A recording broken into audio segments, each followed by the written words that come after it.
Hello guys, कैसे हो आप सभी लोग। आई होप सभी लोग बढ़िया होंगे। गाइस, जो भी मेरे यूट्यूब चैनल पर नया है तो चैनल को सब्सक्राइब कर ले, बेल आइकन को ऑल पे सेट कर ले ताकि आने वाली हर अपडेट आपको समय पर मिल जाए। गाइस, चलिए बढ़ते हैं आज हमारे नए वीडियो की ओर।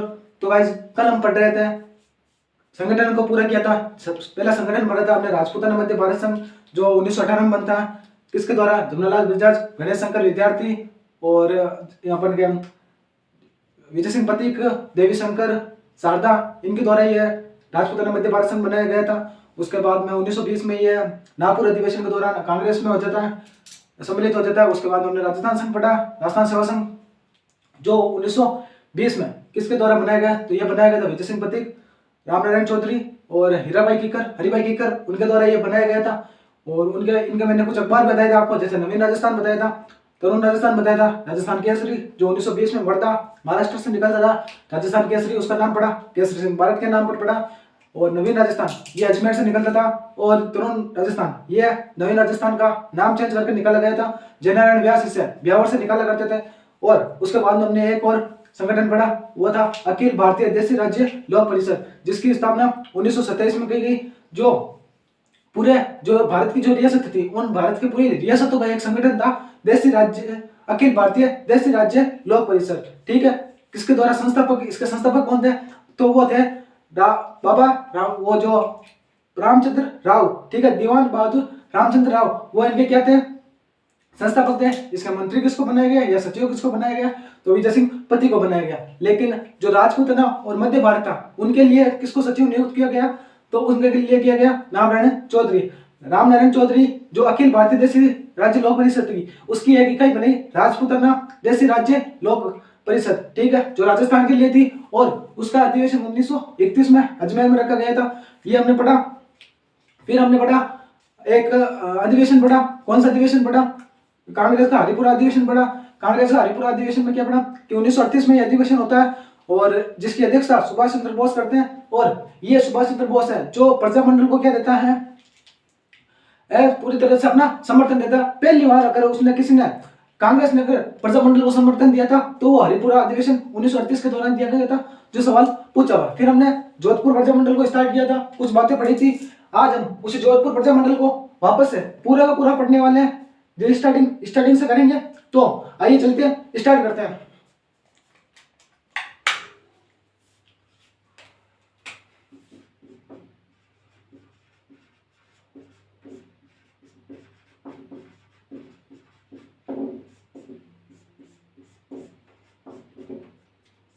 जयपुर प्रजामंडल, ठीक है। जयपुर प्रजामंडल हम पढ़ने से पहले हम कुछ प्रमुख जो और प्रयास किए गए थे। जयपुर प्रजामंडल 1931 में बनता है, ठीक है। जो राजपूताना मध्य भारत संघ, जो राजपूताना देशी राज्य लोक परिषद का अधिवेशन होता है 1931 में। उस अधिवेशन में ये कहा जाता है कि हमारी जो ये सामूहिक है, जो राजपूताना देशी राज्य लोक परिषद थी, ये एक पूरे राजस्थान की संगठन था। लेकिन उसमें ये सम्मेलन हुआ, अधिवेशन हुआ। इसमें यह कहा गया कि अब हम प्रजामंडल के मतलब हर रियासत में एक पार्टी बना दी गई जिसका नाम रखा गया प्रजामंडल। और अब उस प्रजामंडल के माध्यम से क्या करेंगे? हम रियासतों में आंदोलन करेंगे। तो पहला आंदोलन जो प्रजामंडल बनता है वो जयपुर प्रजामंडल बनता है। 1931 में ये जयपुर प्रजामंडल बन जाता है। लेकिन 1931 में ये प्रजामंडल बनने से पहले भी कुछ लोग थे जिन्होंने राजनीतिक चेतना और जन जागृति का प्रयास किया था। तो उन लोगों के बारे में पढ़ते हैं कि वो लोग कौन कौन से थे। तो एक बंदे थे अर्जुन लाल सेठ,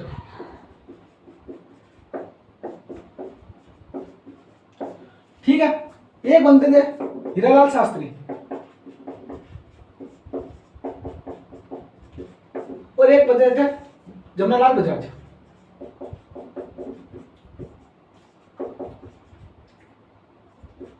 इन तीन बंदों के बारे में पढ़ेंगे कि इन्होंने जो जयपुर प्रजामंडल है, वो जयपुर प्रजामंडल बनने से पहले क्या क्या काम किया, उन कामों के बारे में पढ़ते हैं। सबसे पहले अर्जुन लाल सेठ के बारे में पढ़ते हैं कि अर्जुन लाल सेठ कहा जाता है कि जयपुर में सर्वप्रथम जन जागृति और राजनीतिक चेतना लाने का अगर श्रेय किसी बंदे को जाता है तो वो अर्जुन लाल सेठ हो जाता है। क्या कहा कि जो जयपुर रियासत थी,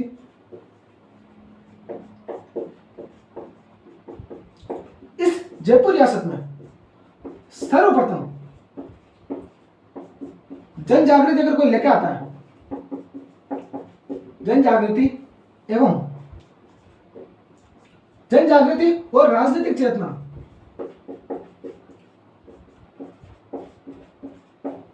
अगर कोई लेकर आता है तो वो बंदा कौन था? अर्जुन लाल सेठ था।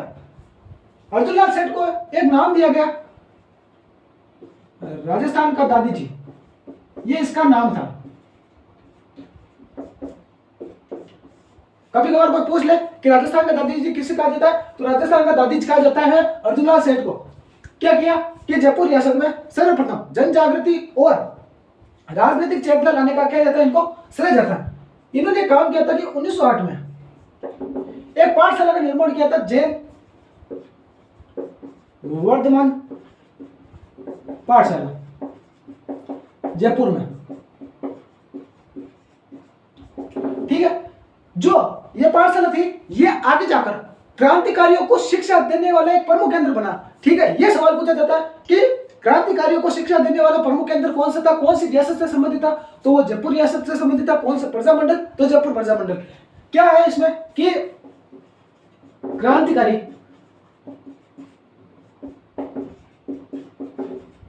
शिक्षा का प्रमुख केंद्र, कि क्रांतिकारी जो क्रांतिकारी थे उन क्रांतिकारियों को शिक्षा देने का अगर कोई काम किया जाता था तो वो जैन वर्धमान पाठशाला यहीं पर किया जाता था। इसका स्थापना 1908 में अर्जुन लाल सेठ के द्वारा की जाती है। ठीक है, तो ये बात थी अर्जुन लाल सेठ के बारे में। हीरालाल शास्त्री के बारे में दो बातें, कौन कौन सी? देखो, हीरालाल शास्त्री ने क्या कहा, एक तो जयपुर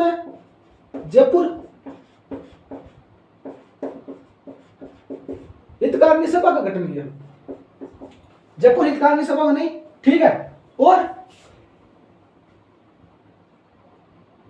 एक काम और किया, कौन सा काम किया कि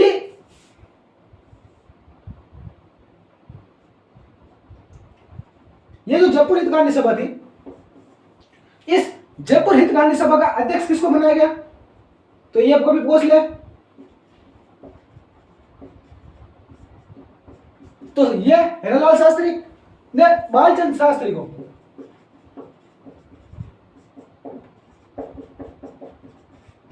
इसका अध्यक्ष बना दिया। और इसका जो मंत्री के दो सचिव के दो, वो किसे बनाया गया, तो वो थे केसरलाल कटारिया। ठीक है, तो जयपुर हितकारिणी सभा की स्थापना किसने की, हीरालाल शास्त्री ने की। अध्यक्ष किसको बनाया, बालचंद शास्त्री को बनाया। और सचिव किसको बनाया, केसरलाल कटारिया को। क्या बनाया, इसका सचिव बनाया। ठीक है, फिर कहते हैं कि हीरालाल शास्त्री की पुत्री थी शांताबाई। शांताबाई ग्रेजुएशन थी, पढ़ी लिखी थी, और उन्होंने पढ़े लिखे में क्या है कि जो समस्या आई उनकी, जो लिखाई में पढ़े समस्या आई, वो चाहते थे कि जो समस्या मुझे आई वो समस्या किसी और लड़की को नहीं है। तो इनकी पुत्री ने, रमाबाई ने क्या किया कि जो रियासत की जो लड़कियां थी उन लड़कियों को पढ़ाने का काम स्टार्ट किया, शिक्षा का काम स्टार्ट किया, उनको शिक्षित करना प्रारंभ किया। लेकिन क्या हुआ कि रमाबाई की मृत्यु हो जाती है, अकाल मृत्यु हो जाती है, असमय मृत्यु हो जाती है। तो इससे जो हीरालाल शास्त्री थे उनको बहुत दुख होता है। तो इन्होंने अपनी पुत्री जो रमाबाई थी, इनकी याद में 1927 में मृत्यु होने के कारण क्या हुआ कि इनको दुख पहुंचता है। लेकिन इनकी बेटी ने, इनकी पुत्री ने जो काम स्टार्ट किया था उन काम को आगे ले जाने के लिए और बढ़ाने के लिए 1927 में जीवन कुटीर की स्थापना की।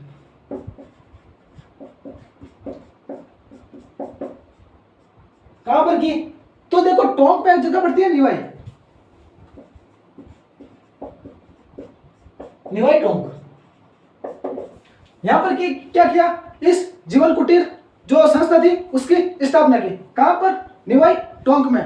ठीक है, ये एक बालिका विद्यालय था।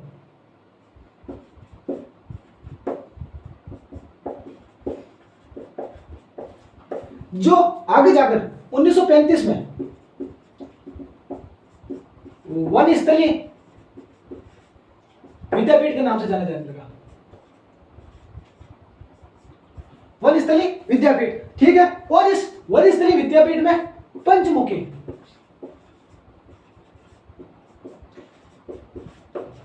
शिक्षा दी जाती थी, ठीक है। तो जो बहुत चर्चित रही वनस्थली विद्यापीठ, ठीक है। पंचमुखी शिक्षा, पंचमुखी शिक्षा का मतलब यह होता है कि जो लड़कियां होती है, जो बालिकाएं होती है, उनको शिक्षा के अलावा जो हैंडीक्राफ्ट होते हैं, हाथ के काम होते हैं, सिलाई होती है और अन्य जो स्पोर्ट्स होते हैं, खेलकूद होते हैं, उनमें भी इनको आगे बढ़ाने के लिए शिक्षाएं दी जाती है। तो लगभग 5 प्रकार की शिक्षाएं दी जाती है। तो क्या हो गया इनका नाम पंचमुखी शिक्षा। कहां पर? विद्या वनस्थली विद्यापीठ में। कब बन गया? 1935 में। तो ये दो बातें किसकी याद में बनाया गया? तो शांताबाई, इनकी पुत्री थी शांताबाई, उनकी याद में, ठीक है। तो ये बातें भी आपको ध्यान रखनी है, ठीक है। तो अर्जुनलाल सेठ राजस्थान के दादी जी कहलाते हैं। जयपुर रियासत में सर्वप्रथम जन जागृति लाने का श्रेय अगर किसी बंदे को जाता है तो वो अर्जुनलाल सेठ को जाता है। 1908 में जैन वर्धमान पाठशाला की स्थापना की थी, जहां पर क्या दिया जाता था? क्रांतिकारियों को शिक्षा का प्रमुख केंद्र था। और हीरालाल शास्त्री, इनके बारे में दो बातें याद रखनी है। एक तो जयपुर हितकारिणी सभा की स्थापना की, ठीक है, जिसके अध्यक्ष बालचंद्र शास्त्री और सचिव किसको? केसरलाल कटारिया को बनाया गया। और 1927 में जीवन कुटीर की स्थापना की। कहां पर? निवाई टोंक में, जिसका क्या था? एक बालिका विद्यालय था। 1922 में 1935 में यह वनस्थली विद्यापीठ के नाम से जानी लगी, जहां पर 5 प्रकार की पंचमुखी शिक्षाएं दी जाती थी। अब हम जमनालाल बजाज के बारे में कुछ चीजें पढ़ेंगे।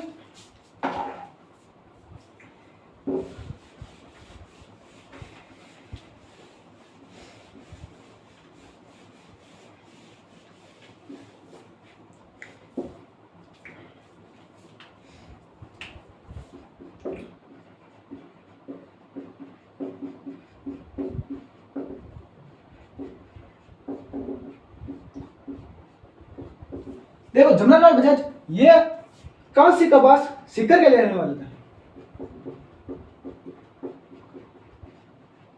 सीकर के रहने वाले थे, वहीं पर इनका जन्म होता, ठीक है। जमनालाल बजाज थे, ये गांधी जी के बहुत करीबी थे, गांधी जी के खास हुआ करते थे। तो और गांधी जी को जितना भी जो भी आंदोलन चलाना होता था, उन आंदोलन के लिए अगर कोई पैसा देता था तो वो जमनालाल बजाज देता था। इसलिए गांधी इनको जमनालाल बजाज को तो गांधी जी का 5वां पुत्र कहने चल रहा। गांधी जी के 4 पुत्र थे और इनको गांधी जी का 5वां पुत्र कहा जाता था। और अब देखो गांधी जी को क्या दे रहे? पैसे दे रहे आंदोलन के लिए, इसलिए इनको राजस्थान का भामाशाह भी कहा जाता है।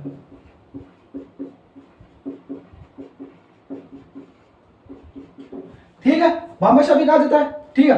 अब देखो और इनको क्या कहा जाता है? एक नाम इनका और था कि गुलाम नंबर 4 भी इनको कहा जाता है।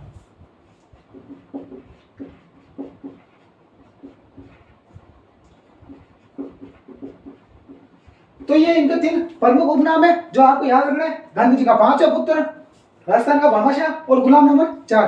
अब इनके बारे में क्या है कि इनके बारे में एक बहुत जोरदार घटना कि 1920 में गांधी जी ने असहयोग आंदोलन चलाया था और उस असहयोग आंदोलन में यह कहा था कि अंग्रेजों के जो भी उपाध्याय टाइटल दिए हुए उन टाइटल उपाध्याय को गांधी जी के पास, गांधी जी ने कहा कि अंग्रेजों को वापस लौटा दो। तो गांधी जी के कहने पर 1920 में जो असहयोग आंदोलन के दौरान जो जमनालाल बजाज थे, जमनालाल बजाज को अंग्रेजों ने एक उपाधि दे रखी थी राय बहादुर की, वो राय बहादुर की उपाधि इन्होंने असहयोग आंदोलन के दौरान लौटा दी। तो यह सवाल पूछा जाता है कि जमनालाल बजाज ने अपनी कौन सी उपाधि असहयोग गांधी जी के कहने पर लौटा दी गई? तो वो राय बहादुर थी। कब लौटा दी गई? तो असहयोग आंदोलन के दौरान लौटा दी गई। किसके कहने पर? तो गांधी जी के कहने पर, ठीक है। तो ये बात मैं लिखवा देता हूं कि 1920 में असहयोग आंदोलन के दौरान गांधी जी के कहने पर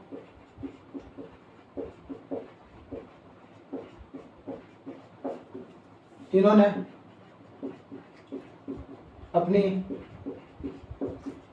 राय बहादुर की उपाधि अंग्रेजों को लौटाई।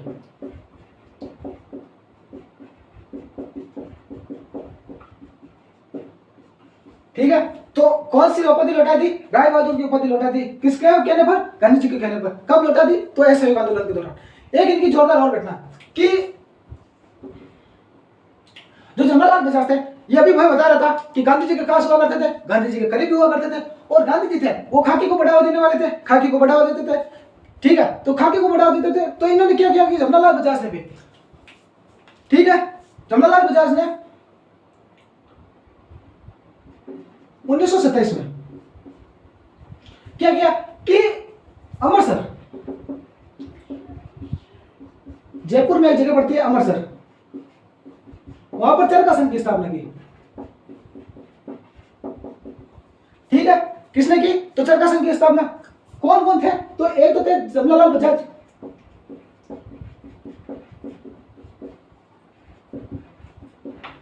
और एक बंदे थे बहादुर सावरकर देश पांडे।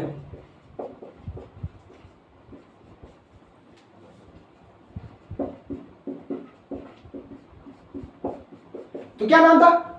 बलवंत सावरकर देश पांडे। इन दोनों ने मिलकर क्या की? चरखा संघ की स्थापना की। कहां पर? अमृतसर, जयपुर में। कब की? 1927 में। ठीक है,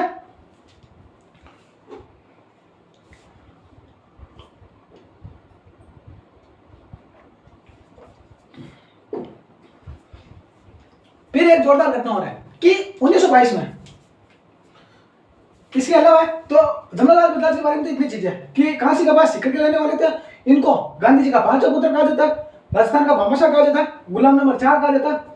1920 में ऐसे आंदोलन के दौरान क्या किया कि जो गांधी जी के कहने पर अपनी कौन सी उपाधि लौटा दी? राय बहादुर की उपाधि लौटा दी। 1927 में अमृतसर, जयपुर में चरखा संघ की स्थापना की। किसने? जमनालाल बजाज और बलवंत सावरकर देश पांडे ने। अब इसके आगे की घटना है कि 1922 में एक घटना और होती है।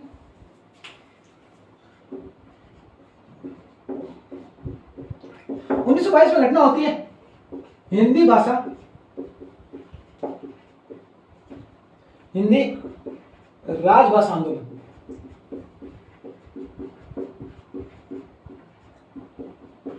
कि 1922 में जो हिंदी राजभाषा है, उस हिंदी को राजभाषा बनाने के लिए आंदोलन हुआ। यह आंदोलन क्यों होता है? यह आंदोलन इसलिए होता है कि जो मुस्लिम आए, भारत में मुस्लिम आए, मुस्लिम आने के कारण जो भारत की जो शासन व्यवस्था थी, वो शासन व्यवस्था अब किस भाषा में होने लगी? फारसी भाषा में होने लगी। फारसी भाषा में चलती रही। फिर अंग्रेज आए, तो अंग्रेज आने के कारण शासन की जो भाषा हो गई वो इंग्लिश हो गई।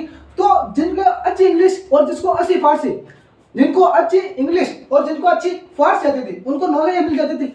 लेकिन यहाँ पर यह हुआ कि ना इंग्लिश और ना फारसी। अब हम जो भी करेंगे हिंदी में करेंगे। तो हिंदी राजभाषा को बढ़ावा देने के लिए कौन सा आंदोलन किया गया? तो हिंदी राज्य भाषा आंदोलन। ये दो बंदों ने किया था। कौन कौन से वो दो बंदे? तो कल्याण सिंह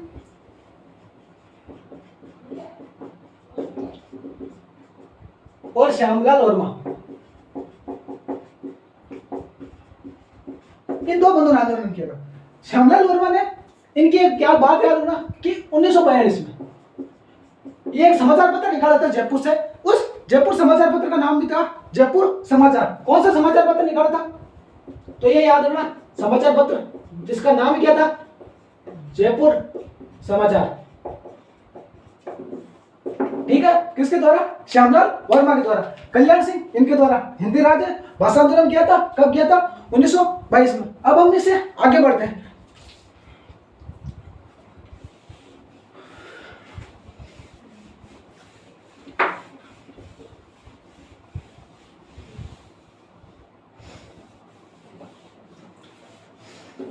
कि 1925-26 में राजस्थान में अकाल की स्थिति थी।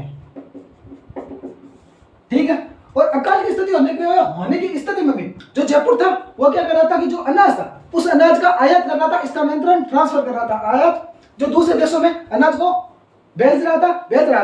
तो अकाल होने के कारण भी ये काम हुए थे। तो जनता ने इसका विरोध किया और जाकर राजा से बातचीत की कि पहले इस अकाल से लड़ने के लिए हमारे स्टॉक कर लेना चाहिए, हमें स्टॉक कर लेना चाहिए। उसके बाद में यदि बचे तो हमें अनाज का ट्रांसफर करना चाहिए, आयात करना चाहिए। लेकिन फिर भी रियासत के जो राजा थे वो इनकी बात नहीं माने, तो आंदोलन चलाया गया, अनाज निकासी आंदोलन।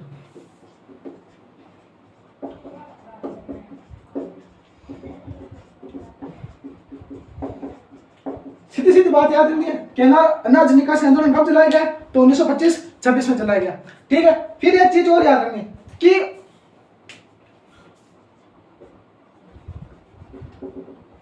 1931 में मैंने बताया था मोतीलाल तेजावत के बारे में।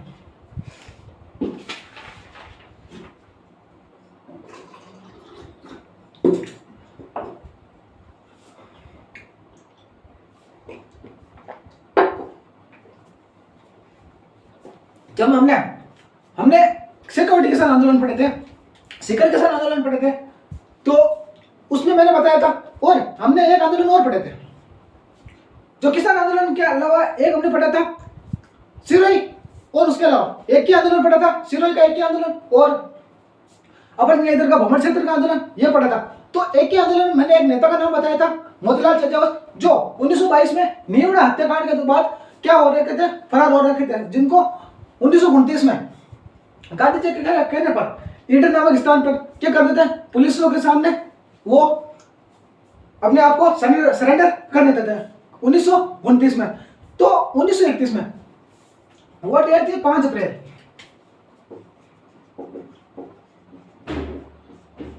5 अप्रैल 1931 को मोतीलाल तेजावत को रिहा किया जाता है।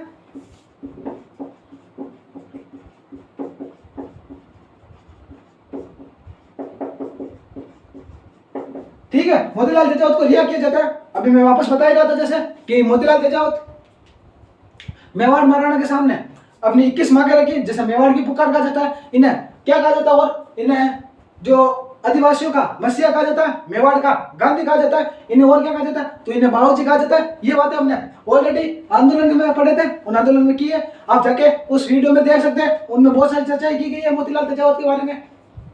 अभी हम इतना जानकारी है कि इस दिन क्या हुआ कि 5 अप्रैल मोतीलाल तेजावत को क्या किया गया, रिहा किया गया। तो इस दिन क्या मनाया गया, मोती दिवस मनाया गया।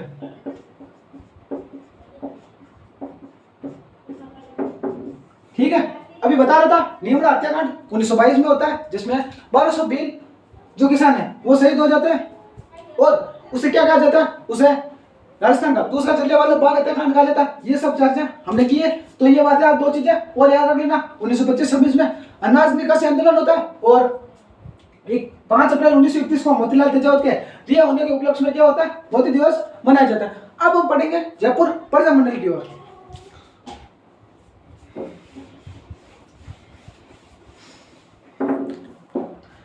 हेडिंग लगा लो जयपुर प्रजा मंडल। तो जयपुर प्रजा मंडल इसकी स्थापना होती है 1931 में।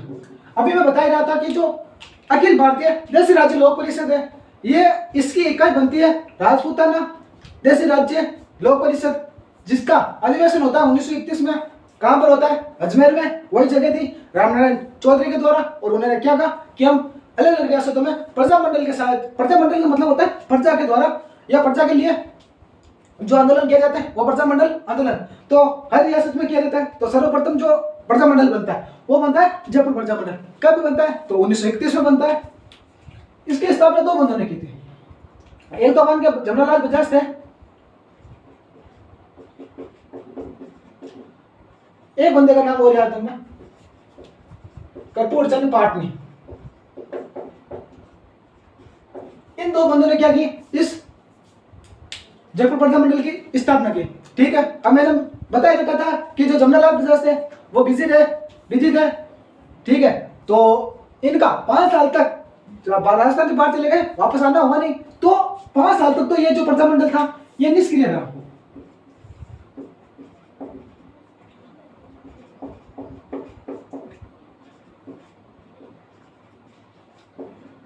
ये प्रजा मंडल क्या रहा, निष्क्रिय रहा। इस प्रजा मंडल ने कोई काम नहीं किया, कोई भी इस जो गतिविधियां थी उन गतिविधियों को बढ़ावा नहीं दिया। तो क्या हुआ कि 1936 में जमनालाल बजाज वापस राजस्थान आए, जयपुर आए, और इन्होंने आके कर्पूर चंद पाटनी से पूछा कि भाई कैसे चल रहा है आपका प्रजा मंडल। तो कर्पूर चंद पाटनी ने कहा कि अच्छा चल रहा है, बड़े चल रहा है, रोज मीटिंग होती है। तो जमनालाल बजाज ने कहा ठीक है भाई, आज सामने वाली मीटिंग में मैं भी शामिल होऊंगा। तो चलिए मेरे को बताइए कि जो प्रजा मंडल का कार्य है, लेकिन कर्पूर चंद पाटनी को पता था कि 5 सालों से कोई काम नहीं हुआ है, जो प्रजा मंडल का जो कार्यालय था वो भी बंद पड़ा है, चाबियां भी नहीं मिल रही। तो जमनालाल बजाज को पता चल गया कि कर्पूर चंद पाटनी से ये प्रजा मंडल जो कार्यालय वो संभालने वाला नहीं है। तो 1936 में क्या होता है कि जमनालाल बजाज है,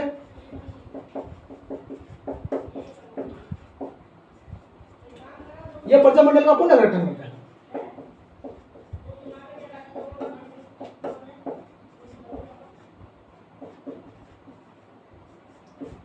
ठीक है, तो जमनालाल बजाज 1936 में जमनालाल जो प्रजामंडल था उस प्रजामंडल का क्या किया, पुनर्गठन किया। और इस तो जमनालाल बजाज को पता था कि मैं तो इसे संभाल नहीं पाऊंगा, इसलिए ने 2 बंदों को नियुक्त किया। कौन कौन से, तो इसका अध्यक्ष वो बता दिया था चिरंजीव लाल मिश्र को, और इसका सचिव वो बना दिया हीरालाल शास्त्री।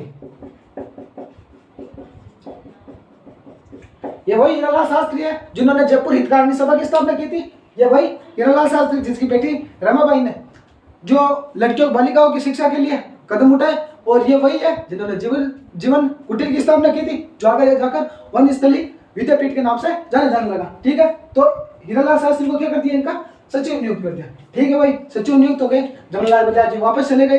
तो जो हीरालाल शास्त्री थे, अब इनको लगा कि भाई प्रजामंडल वापस पुनर्गठन हो गया, तो अब इस प्रजामंडल का क्या होना चाहिए, अधिवेशन होना चाहिए। तो जमनालाल बजाज जी को पास संदेश भेजा कि भाई अब हम इसे प्रजामंडल का क्या करेंगे, अधिवेशन बुलाते हैं। तो जमनालाल बजाज ने कहा कि हम इसका अधिवेशन बुलाएंगे 1938 में। ठीक है, 1938 में इसका अधिवेशन बुलाएंगे और इस अधिवेशन में काफी भीड़ भाड़ होनी चाहिए। तो हीरालाल शास्त्री को कहा कि ठीक है, हम 1938 में इसका अधिवेशन बुलाते हैं। तो 8-9 मई 1938 को, ठीक है, प्रजामंडल का अधिवेशन बुलाया गया।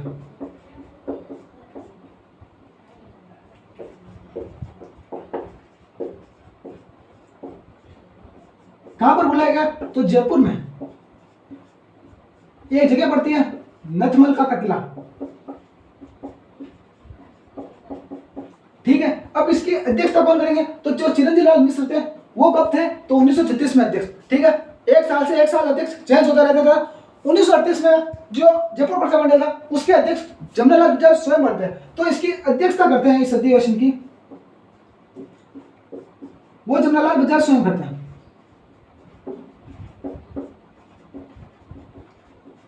ठीक है, जमनालाल बजाज क्या करते हैं, इसकी अध्यक्षता स्वयं करते हैं। कब की बात है, तो 8-9 मई 1938 को।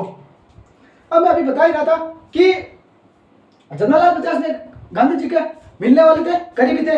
तो उन्होंने कहा कि भाई इस तारीख को इस दिन हमारे जयपुर में क्या है, जो प्रजामंडल बना था उस प्रजामंडल का अधिवेशन है। तो गांधी जी को कहा कि आप मेरे साथ चलो और वहां पर जाकर किसानों को क्या करो, जो किसान थे, जो जनता थी, उनको संबोधित करो, उसमें राजनीतिक चिंतन लो, जन जागृति लो। तो गांधी जी ने कहा कि मैं इधर ब्रिटिश भारत वाले जो मामले है वो देख रहा हूँ। मैंने अखिल भारतीय जो देशी राज्य लोक परिषद बताया था, मैंने उसमें अच्छी तरह से समझाया था कांग्रेस की क्या रोल था, क्या कर रहा था, किस लिए अखिल भारतीय देशी राज्य लोक परिषद की स्थापना हुई, किस प्रकार हुई। तो ये आप लास्ट वीडियो में जाके देख सकते हो।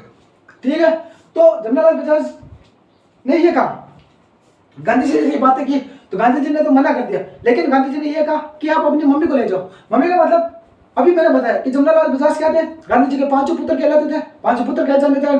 तो गांधी जी ने कहा कि आप अपनी मम्मी को ले जाओ। मम्मी का मतलब गांधी जी की पत्नी, पत्नी कौन थे, कस्तूरबा गांधी। तो कस्तूरबा गांधी कहाँ आते, जयपुर आए 10 मई को 1938 को।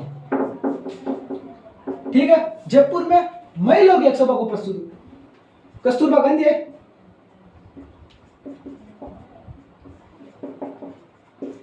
और इन कस्तूरबा गांधी ने महिलाओं की एक सभा को संबोधित किया।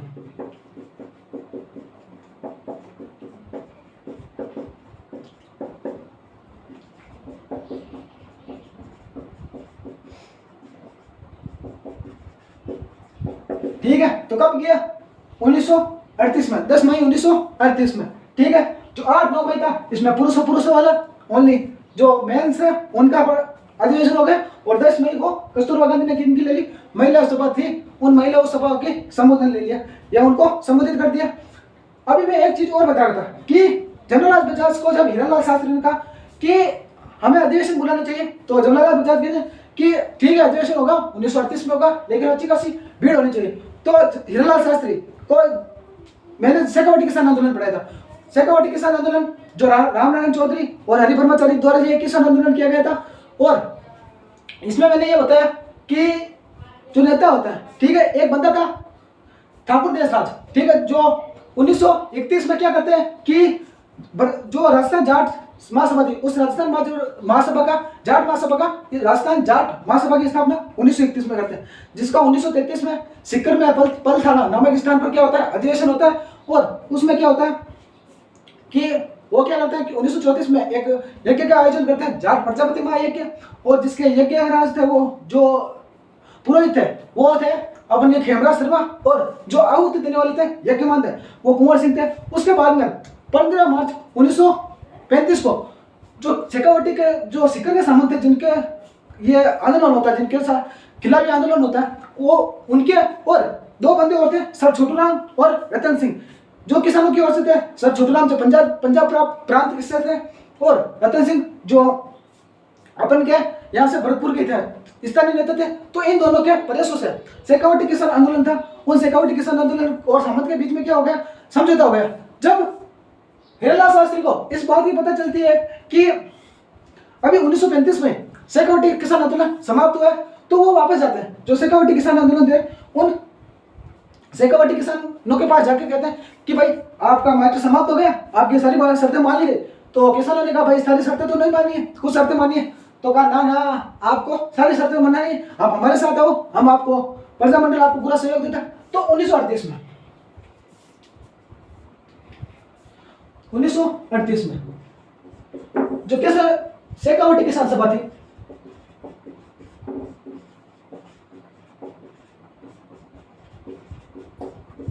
उस शेखावटी किसान आंदोलन शेखावटी किसान सभा थी, ये जयपुर प्रजामंडल में विलय हो जाती है।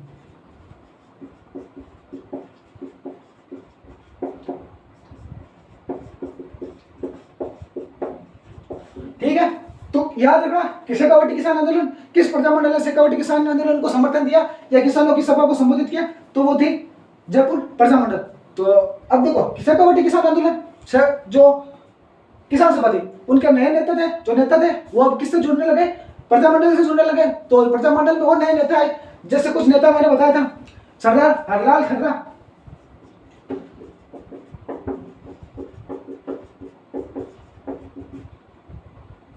ठीक है, एक थे अपन नरोत्तम लाल जोशी,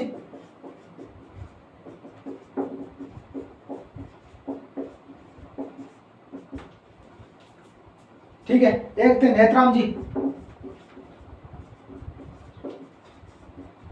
तो ये कुछ नेता थे जो किससे अब जयपुर प्रजामंडल से जुड़ने लगे। ठीक है, तो ये आप याद रख लेना, मैंने जो किसान आंदोलन पढ़ाया था उसमें और ज्यादा अच्छे से बताया हुआ है। तो जो नरोत्तम लाल जोशी थे, ये तो उनके विधानसभा के प्रथम अध्यक्ष भी रहे थे। ये बात आप याद रखना कि 1938 में क्या होता है, शेखावटी किसान सभा वो जयपुर प्रजामंडल में विलय हो जाती है। तो ये हो गया जयपुर प्रजामंडल के बारे में कुछ और बात, अभी खत्म नहीं हुआ है, और चर्चा करते हैं इसमें आगे।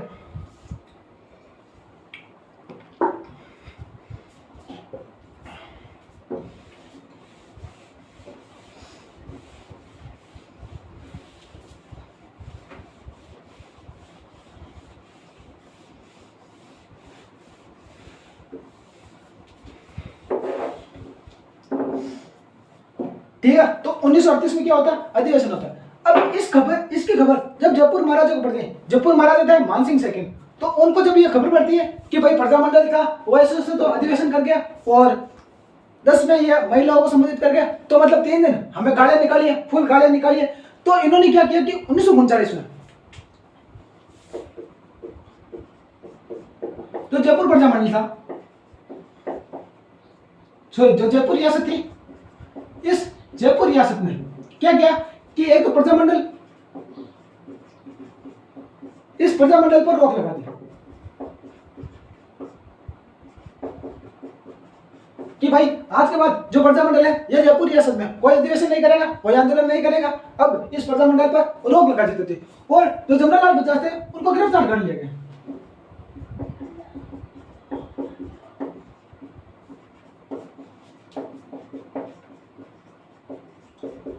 ठीक है, गिरफ्तार कर लिया गया, लेकिन इनको बाद में वापस रिहा कर दिया गया। ठीक है, यह कर दिया, लेकिन प्रजामंडल पर रोक लगाई गई। तो जमनालाल बजाज ने गांधी जी से बात की कि भाई प्रजामंडल पर रोक लगा दी, बंद कर दी, अब क्या करें? तो गांधी जी ने कहा कि एक ही तरीका, गांधी जी क्या करते थे? सत्याग्रह करते थे। तो इन्होंने भी क्या किया? सत्याग्रह।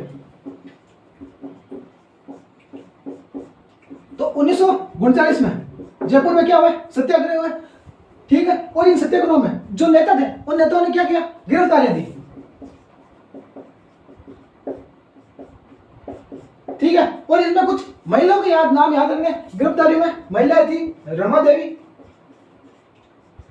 इंदिरा देवी, दुर्गावती। ये कुछ महिलाओं के नाम है जो आपको याद रखने, ठीक है। इन महिलाओं ने क्या किया कि सत्याग्रह के दौरान क्या दिया? अपनी गिरफ्तारी दी। सत्याग्रह का मतलब होता है, सत्य का मतलब होता है न्याय, और आग्रह का मतलब होता है मांगना। तो न्याय मांगना, ठीक है। तो न्याय मांगना, वो भी कैसे? आग्रह से, ठीक है। तो सत्याग्रह का मतलब क्या होता है? न्याय मांगना, ठीक है। अब कोई व्यक्ति, यदि एक व्यक्ति जाकर, अब देखो जमनालाल बजाज को जब गिरफ्तार किया गया तो कई और में जो नेता थे उन्होंने भी कहा कि या तो आप जमनालाल बजाज को छोड़ दो या हमें भी गिरफ्तार कर लो। तो जमनालाल बजाज को तो छोड़ दिया गया, लेकिन यदि एक व्यक्ति जाके गिरफ्तारी देता या एक व्यक्ति सत्याग्रह करता तो उसे व्यक्तिगत सत्याग्रह कहते हैं। यदि सभी मिलकर काफी एक झुंड बनाकर, संगठन बनाकर यदि वो सत्याग्रह करता है तो उसे सामूहिक सत्याग्रह कहते हैं। तो ये बात आपको नॉर्मली ध्यान रखनी, ठीक है। बाकी आपको ये ध्यान रखना कि 1938 में सत्याग्रह किया गया और उस सत्याग्रह में किन किन महिलाओं को गिरफ्तारी की गई या किन किन महिलाओं ने अपनी गिरफ्तारी दी। तो वो थी रमा देवी, इंदिरा देवी और दुर्गावती, ये कुछ महिलाएं थी। तो अब इसके कारण क्या हुआ कि जयपुर में कुछ दिवस मनाए गए, वो दिवस याद रखना आप। एक तो मैंने बताया क्या, 5 अप्रैल वाला मोदी दिवस, और एक आप याद रखना कि 1 मार्च 1939 को जयपुर सत्याग्रह किसान दिवस। यह कब मनाया गया? तो 1 मार्च 1939 को, और 12 मार्च को क्या मना दिया गया? जयपुर दिवस, ठीक है। जयपुर रियासत में भी बाद में इनको छोड़ दिया और कहा कि ठीक है आप शांतिपूर्ण आंदोलन कर सकते हो, शांतिपूर्ण कोई अधिवेशन करना चाहे तो वो कर सकते हो, और इनकी कुछ शर्तें पूरा के वापस प्रजामंडल को क्या कर दिया गया? रोक लगाई थी, उस रोक को हटा दिया गया, ठीक है। तो ये आप 2 दिवस याद रखना, ये सवाल कोई पूछा हुआ है। 1 मार्च को जयपुर सत्याग्रह दिवस और 12 मार्च 1939 को जयपुर दिवस मनाया गया, ठीक है। अब हम इससे आगे की बात करते हैं कि 1940 में इस जयपुर जो प्रजामंडल था इसका दूसरा अधिवेशन हुआ, ठीक है। दूसरा अधिवेशन कब होता है? 1940 में। और इतनी याद रखना कि 1940 में इसका दूसरा अधिवेशन होता है, ज्यादा कुछ इंफॉर्मेशन इसमें है नहीं। आगे की बात, अब यहां से कुछ अपने खास बात स्टार्ट होगी या काम की बात अब स्टार्ट होगी।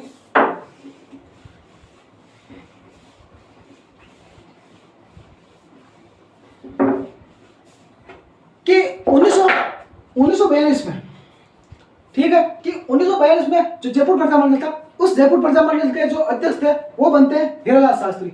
और 1942 में जो गांधी जी थे वो गांधी जी क्या करते हैं? भारत छोड़ो आंदोलन प्रारंभ करते हैं। ग्वालियर के टैंक मैदान से उन्होंने यह घोषणा कर दी 8 मार्च 1942 को। उन्होंने क्या घोषणा की कि अब हम भारत छोड़ो आंदोलन करेंगे और अंग्रेजों को भारत छोड़कर जाना ही पड़ेगा। उन्होंने इस मीटिंग में एक बात की कि या तो जो विद्यार्थी पढ़ाई कर सकता है, पढ़ना चाहता है वो तो पढ़ाई करे, और जो विद्यार्थी मेरे साथ भारत छोड़ो आंदोलन में भाग लेना चाहते हैं वो भारत छोड़ो आंदोलन में भाग ले।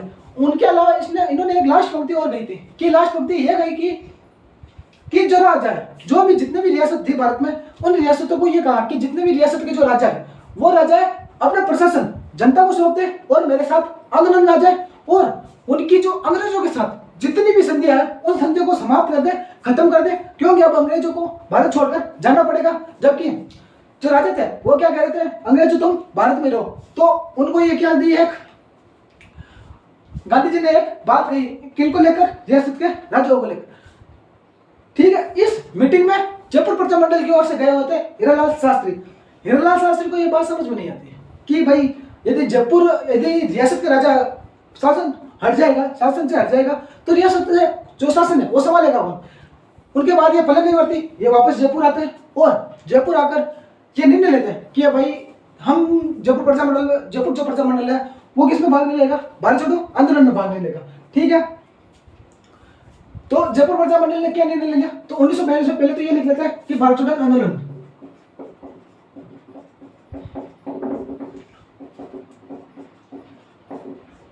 ठीक है, तो शास्त्री जी ने क्या कहा कि जो प्रजा मंडल है वो प्रजा मंडल इसमें क्या नहीं लेगा? भाग नहीं लेगा, पार्टिसिपेट नहीं होगा।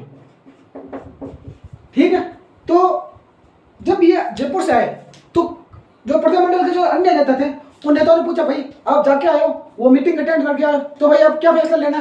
प्रजा मंडल आंदोलन में भाग लेगा या नहीं लेगा? ठीक है, तो हीरालाल शास्त्री ने सीधा सीधा मना कर दिया कि भाई प्रजा मंडल आंदोलन में भाग नहीं लेगा।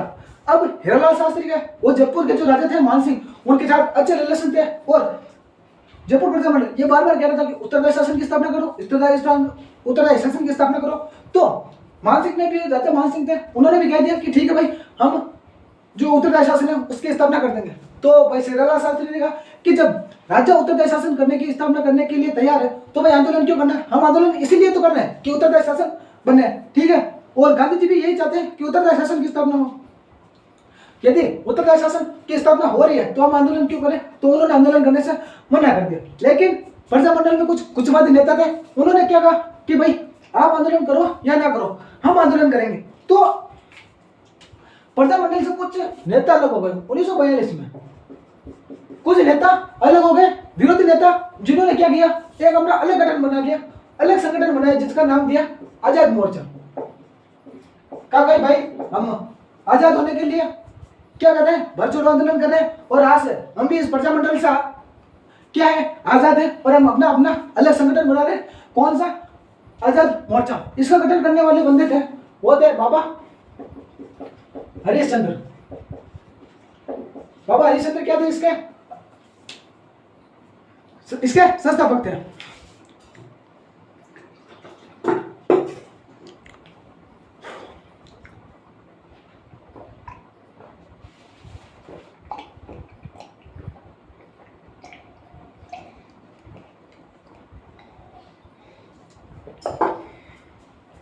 ठीक है, तो अब एक बंदे से तो संगठन बनता नहीं है, तो इसमें और कौन कौन से बंदे थे उनका नाम लिखा था। एक तो थे बाबा हरिश्चंद्र, एक इसमें थे गुलाब चंद कासलीवाल,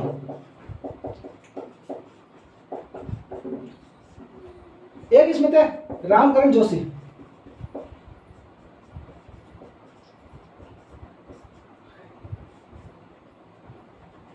ठीक है।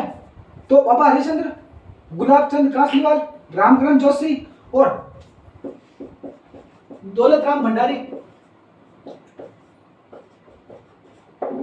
तो ये कुछ और नेता थे। कौन कौन? बाबा हरिश्चंद्र, गुलाब चंद कासलीवाल, रामकरण जोशी, दौलत राम भंडारी और एक बंदे थे चिरंजी लाल मिश्र।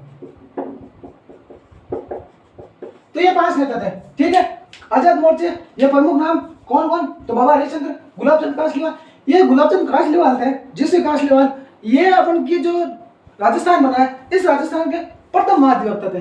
ठीक है, महाधिवक्ता आर्टिकल 165 में है। जो हम महाधिवक्ता पढ़ेंगे तो हम इसके बारे में विस्तार से चर्चा करेंगे। राज्य व्यवस्था हम जब वापस स्टार्ट करेंगे तब हम हमारा जो अगला टॉपिक वो यही होगा। विधानसभा तक तो हमने पढ़ लिया, अगला टॉपिक हम पढ़ेंगे वो इसी के बारे में पढ़ेंगे। तो जो गुलाब चंद कासलीवाल थे, जिस कासलीवाल, ये राजस्थान के पहले महाधिवक्ता थे और ये क्या थे? एक बहुत बड़े वकील थे। तो इस आजाद मोर्चे का कार्यालय भी कहां पर रखा गया? गुलाब चंद कासलीवाल के घर पर रखा गया। तो ये भी भाग अब याद रखना। इस आजाद मोर्चे ने क्या किया कि भारत छोड़ो आंदोलन में भाग लिया।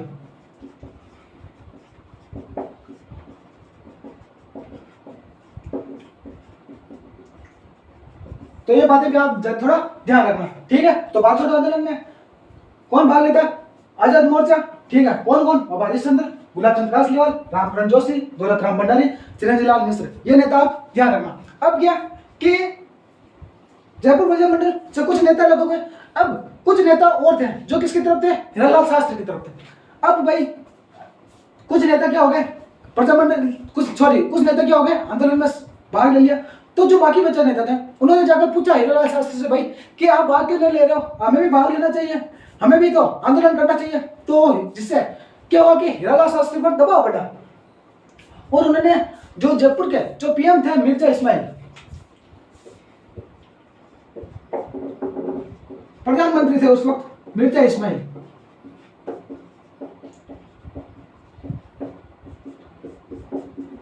जब हमने एकीकरण पढ़ा राजस्थान का, भारत राजस्थान का एकीकरण पढ़ा था हमने, जिसमें 4 रियासतें थी, जयपुर, जोधपुर, बीकानेर और जैसलमेर, ठीक है, जिसका होता है इस उस एकीकरण में मैंने बताया था मिर्जा इस्माइल और जो हीरालाल शास्त्री, उनके बारे में थोड़ी बहुत कहानी बताई थी उनका। अगर वो आपने वीडियो नहीं देखा तो वो भी वीडियो देखे, आपको बहुत मजा आएगा, बहुत अच्छी क्लास है, बहुत नॉलेज है उसमें, ठीक है। तो अभी हम वापस इस टॉपिक पर आते हैं। तो मिर्जा इस्माइल थे, इनके साथ हीरालाल शास्त्री की अच्छी खासी बनती थी, अच्छे रिलेशन थे इनके बीच। तो हीरालाल शास्त्री ने इनको मैसेज किया कि भाई या तो आप हमारी सत्य स्वीकार कर लो या हम फिर आंदोलन करेंगे। तो मिर्जा इस्माइल उनके पास वापस मैसेज भेजे कि आप आओ और हम बैठ के बात करते हैं, बैठ के आपको मीटिंग करते हैं। तो वो ये था 17 सितंबर 1942 को मिर्जा इस्माइल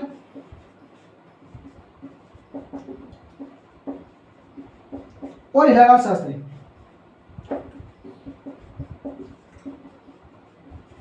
ये आए भाई, दोनों बैठ गए मीटिंग में और हीरालाल शास्त्री से पूछा भाई क्या क्या प्रॉब्लम है आपकी बताओ।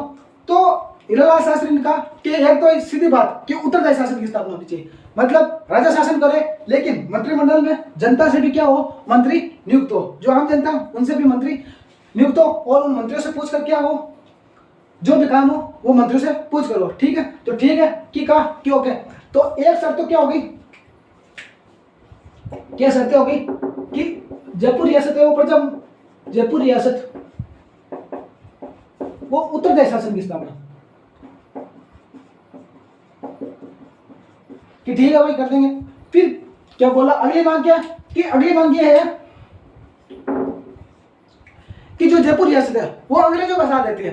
तो जयपुर रियासत ने कहा ठीक है भाई आज के बाद नहीं देंगे। तो दूसरा क्या था कि जो रियासत है वो अंग्रेजों का साथ नहीं देगी।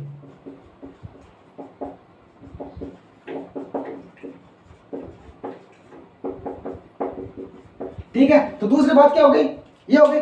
फिर कहा तीसरी बात ये है कि जो ब्रिटिश भारत है जहां पर अंग्रेजों का डायरेक्ट शासन है, वहां से अगर कोई भी नेता भागकर राजस्थान आता है तो हम उसको शरण देते हैं, तो आप उसको गिरफ्तार करके वापस किसको लौटा देते हो, अंग्रेजों को लौटा देते हो।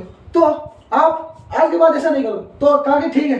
तो ब्रिटिश भारत के आए हुए विद्रोही को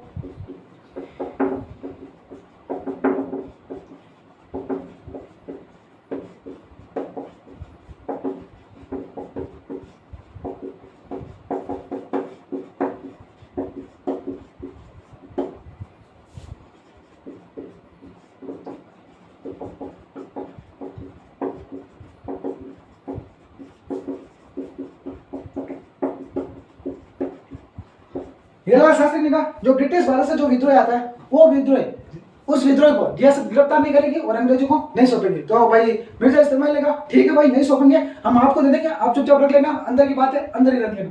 तो ब्रिटिश भारत से आए विद्रोही को रियासत गिरफ्तार नहीं करेगी और प्रजामंडल उसे क्या दे सकता है, शरण दे सकता है। चौथी मांग ये थी कि हीरालाल शास्त्री ने कहा कि हम कोई भी छोटा मोटा आंदोलन करते हैं तो आप हमें गिरफ्तार कर लेते हो। तो इससे भी मिर्जा इस्माइल ने कहा कि ठीक है आप भी शांतिपूर्ण आंदोलन कर सकते हो, जुलूस निकाल सकते हो। तो जो प्रजामंडल है वो शांतिपूर्ण आंदोलन कर सकता है।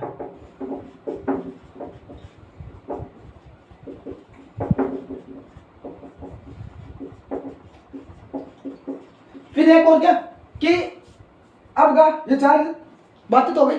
फिर कहा कि मिर्जा इस्माइल ने कहा कि भाई ठीक है हम भी आपकी 40 शर्तें मानने के लिए हमें भी अब आपको एक शर्त माननी पड़ेगी। कौन सी शर्त, कि प्रजामंडल भारत छोड़ो आंदोलन में भाग नहीं लेगा, कि प्रजामंडल भारत छोड़ो आंदोलन में भाग नहीं लेगा।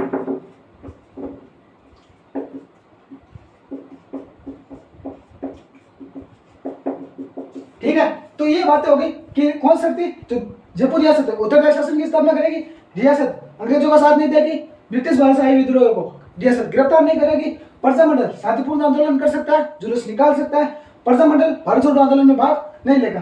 ठीक है, इन दो जेंटलमैन बंदों के बीच में क्या होता है, एग्रीमेंट होता है।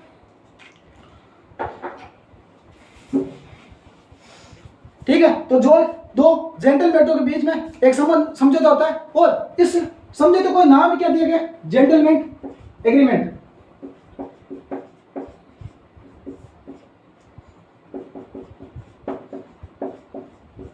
जेंटलमैन एग्रीमेंट या जेंटलमैन समझौता कब होता है, तो 17 सितंबर 1942 को किस किस के बीच में, मिर्जा इस्माइल और हीरालाल शास्त्री के बारे में। तो ये बातें आपको सीधा याद रखनी है। ठीक है, बहुत इंपॉर्टेंट फैक्ट्स है। ठीक है, कई बार सवाल पूछा हुआ है। अब हम इससे आगे बढ़ते हैं।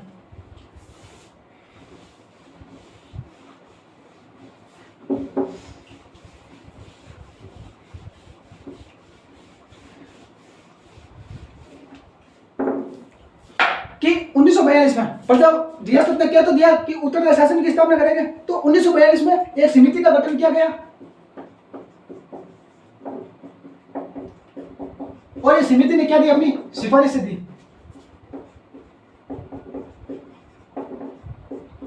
लेकिन 3 साल तक इस समिति ने कोई काम नहीं किया। फाइनली 1945 में कि भाई अब उत्तर प्रदेश शासन की स्थापना होनी चाहिए, तो एक सभा का गठन किया गया जिसे कहा गया धारा सभा। और इस धारा सभा में 2 चीजें थी, एक तो प्रतिनिधि सभा और एक विधानसभा।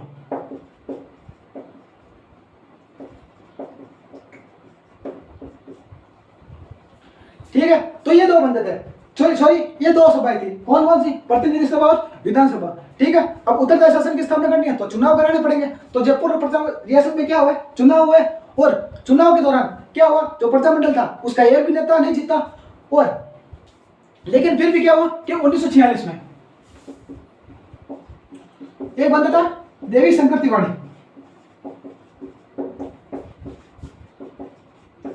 इन देवी शंकर तिवारी को जयपुर रियासत में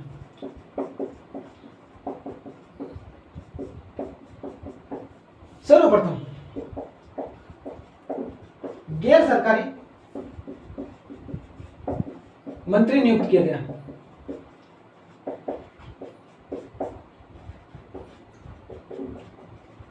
यह राजस्थान में पहली बार हुआ है, राजस्थान में पहली बार।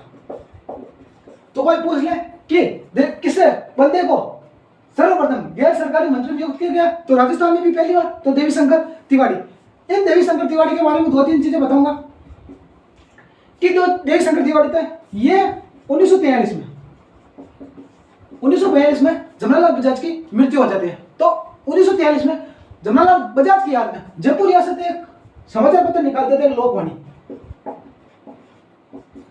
ठीक है, एक साप्ताहिक समाचार पत्र था।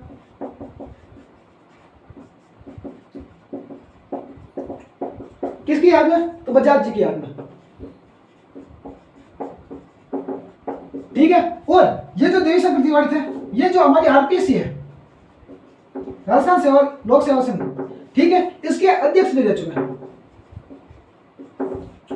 ठीक है, कौन, देवी शंकर तिवारी। तो ये बातें आप कुछ देवी शंकर तिवारी के बारे में याद रखना। ठीक है, और ये व्यवस्था चलती रहती है। 1950 में एक व्यवस्था होती है,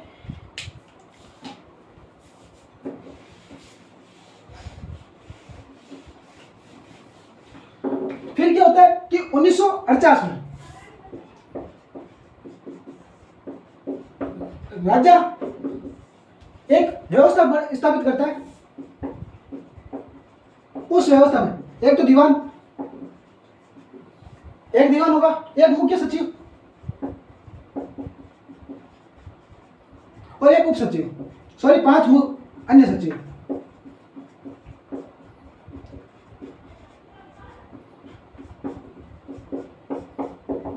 ठीक है, तो इस प्रकार की व्यवस्था, इसमें कौन था, जो दीवान था, वो दीवान था वीटी कृष्णमाचारी।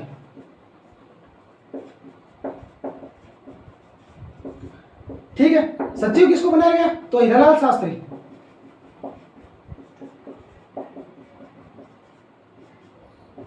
ठीक है, और अन्य सचिव कौन कौन थे? तो अन्य सचिव में एक तो थे देवी शंकर तिवारी,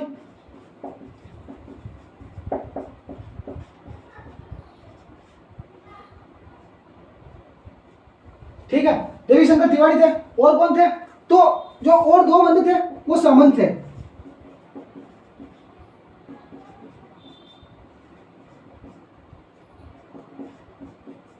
ठीक है, तो ये बातें आपको ध्यान रखनी है कि कौन कौन थे।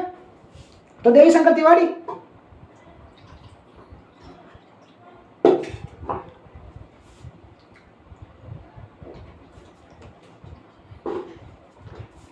उन्नीस सौ 1948 में व्यवस्था की गई। इसमें एक बंदा और था, दौलत राम भंडारी।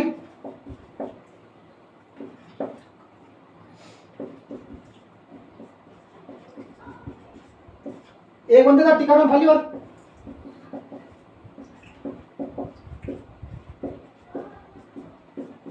ठीक है, वीटी कृष्णमाचारी और टीकाराम पालीवाल और हीरालाल शास्त्री के बारे में मैंने बताया क्या। अभी एक दो बातें और बताऊंगा।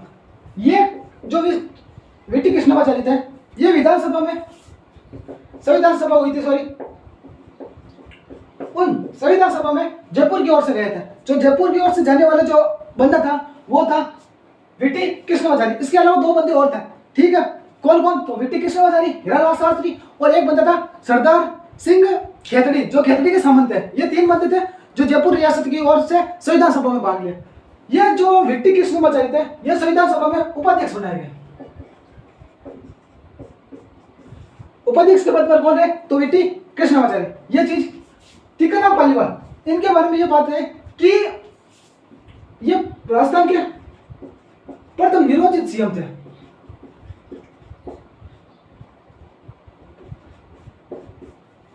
मैंने मुख्यमंत्री पढ़ा रखा, उस मुख्यमंत्री में मैंने टीकाराम पालीवाल के बारे में काफी चीजें बताई, आप वहां से पढ़ लेंगे। एक चीज और कि इन्होंने विद्यार्थी यूथ लीग की स्थापना की और इसको एक चीज और कि इन्हें भूमि सुधार का जनक माना जाता है। तो ये तीन चार चीजें आपको याद रखनी है। तो भूमि सुधार के जनक के सीएम को माना जाता है तो टीकाराम पालीवाल, राजस्थान के पहले निर्वाचित सीएम, विद्यार्थी यूथ लीग की स्थापना की, तो ये टीकाराम पालीवाल के बारे में। हीरालाल शास्त्री, ये हमारे राजस्थान के पहले जो मनोनीत मुख्यमंत्री थे वो हीरालाल शास्त्री थे। हीरालाल शास्त्री के पत्नी जी थे, इनके पत्नी थे रतन शास्त्री। इनकी बात याद रखनी कि 1955 में इनको पद्मश्री मिला। पहली महिला थी जिनको क्या मिला? पद्मश्री। हालांकि 1975 में इनको पद्म विभूषण भी मिलता, सॉरी पद्म भूषण कब मिलता? 1975 में। ठीक है, एक महिला और थी जिनका नाम था जानकी देवी बजाज, जो जमनालाल बजाज की पत्नी थी।